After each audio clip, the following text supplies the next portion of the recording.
Governatore Federica ha sottoscritti importanti protocolli per la prevenzione dell'infiltrazione di organizzazioni mafiose in quelli che saranno gli sviluppi del porto e della città di Trieste. Sì, su questo penso che stiamo facendo quello che compete alla pubblica amministrazione, ovvero cercare di mettere delle maglie preventive affinché la malavita organizzata non si infiltri nei nuovi investimenti che saranno molto consistenti nella nostra regione, penso in questo caso al porto di Trieste e al Porto Vecchio. Questo cosa vuol dire? Che noi facciamo il nostro mestiere.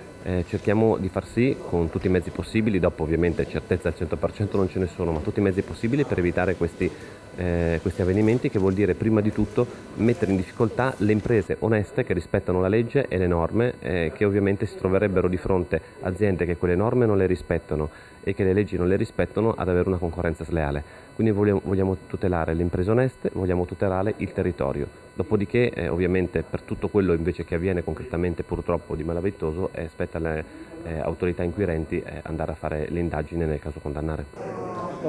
Ministro Salvini, una grande opportunità di crescita economica per Trieste questo patto col porto, però lo hai detto giustamente, vigilare anche da un punto di vista della legalità. Innanzitutto complimenti a chi è protagonista di questo rinascimento triestino, friulano e giuliano.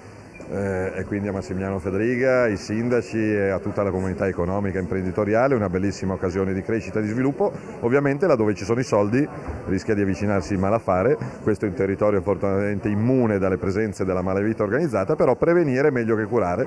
In passato qualche interdittiva antimafia c'è stata e quindi sono orgoglioso che tutti gli enti locali guidati dalla prefettura firmino questo protocollo di legalità per favorire le imprese friulane, giuliane, italiane e allontanare eventuali malintenzionati. Ci sarà un sistema di controlli assolutamente rigido.